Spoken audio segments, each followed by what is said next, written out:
So you're probably here because you've come across the Keep Calm and Crochet's skull shawl. And if photo tutorials or written patterns aren't your thing, this is just a quick introduction to getting started and how we get into these motifs and tessellate and repeat them. This is a center out shawl, which means that you start from the middle up here and you work your way in rows around. So your shawl always has a corner running down its center. Here it is, down here, where you're going to work 2 chains to create a corner, and then it has its 2 opposing panels. So it's a great pattern that you can easily make into a square if you prefer, or work in the round. It's not difficult to do. But for today, we're just going to get started and make a beginning on this scarf section. So I'm using some Lion brand Coboo, which is a bamboo blend. Ugh, can't talk properly. It does say to use a 4mm hook on the label. I'm going to upsize to a 4.5mm because I know that I like this to be quite drapey. I don't want a really tight stitch because then it's going to get bunchy and it's not going to give me this nice open look that I prefer. But you do you. You know if you're tight or loose, and yeah, pick the hook size that is going to work for you. You can use any fiber you like. Just use the hook size that's indicated, or size up if you're a tight crocheter.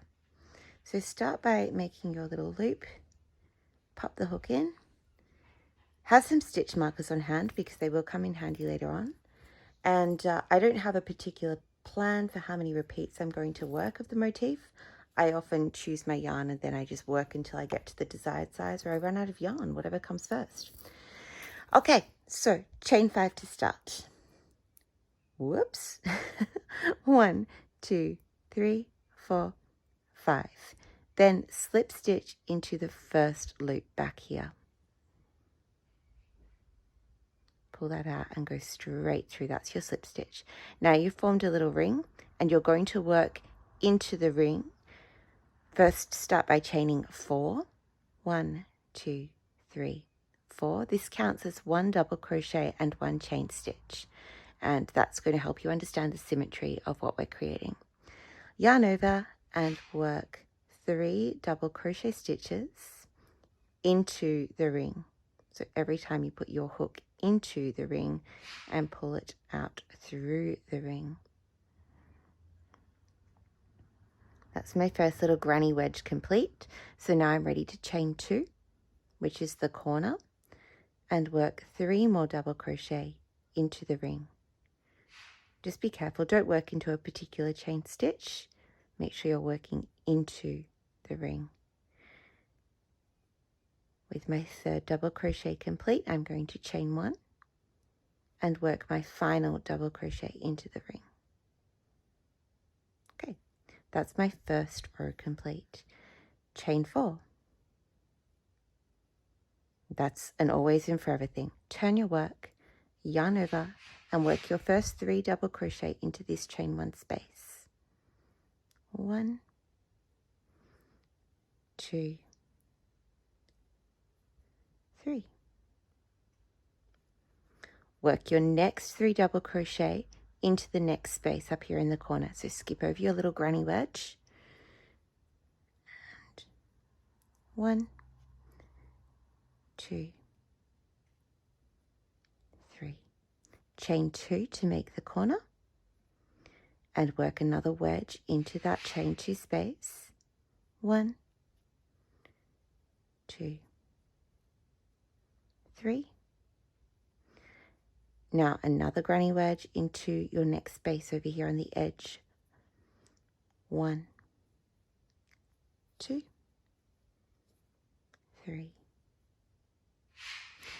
To make the edge, chain 1 and work another double crochet into that space.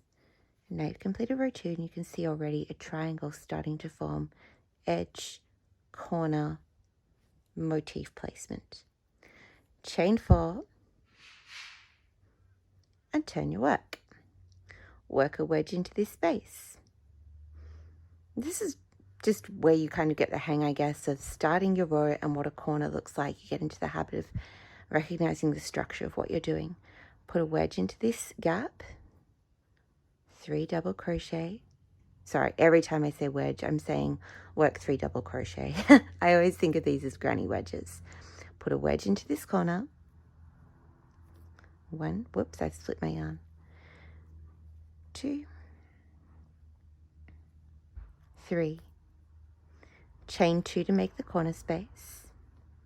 And work another wedge into that same chain 2 space, which is exactly the same mechanism as when you're making a granny square and you're working in the round.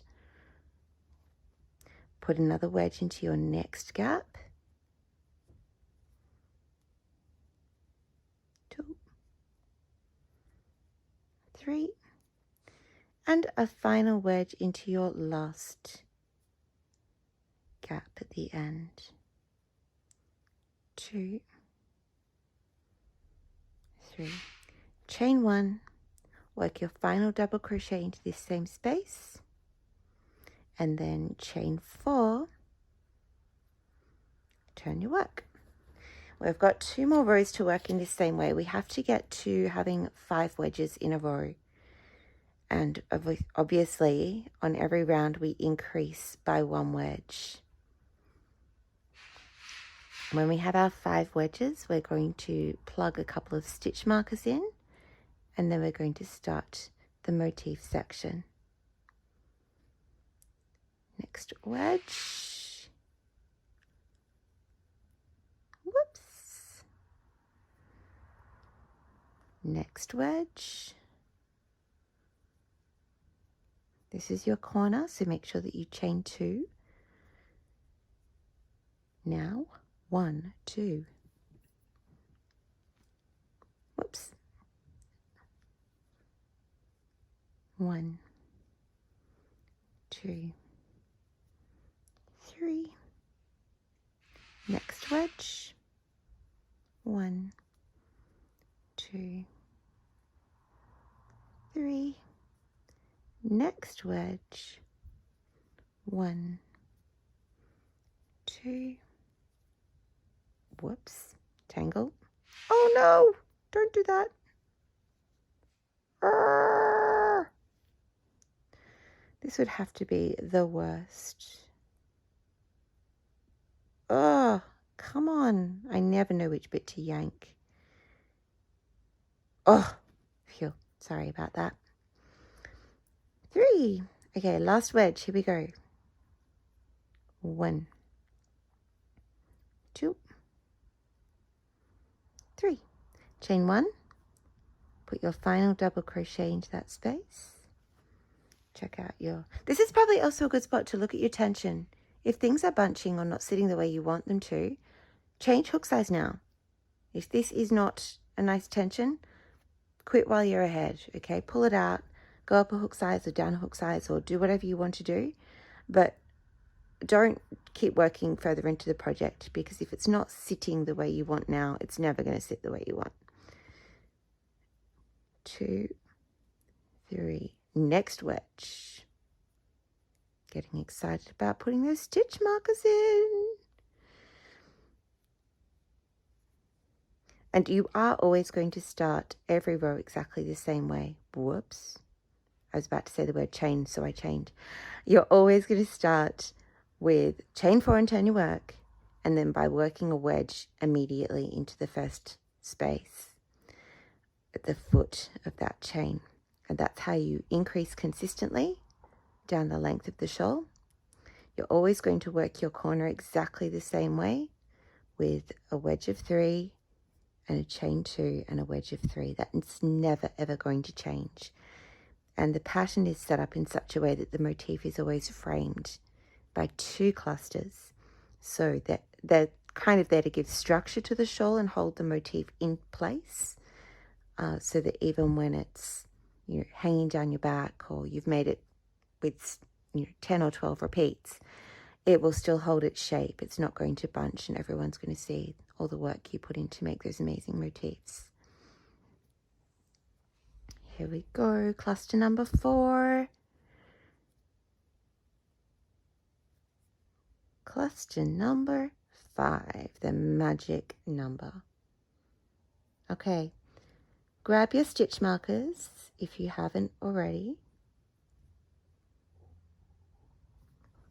because now we're going to insert stitch markers.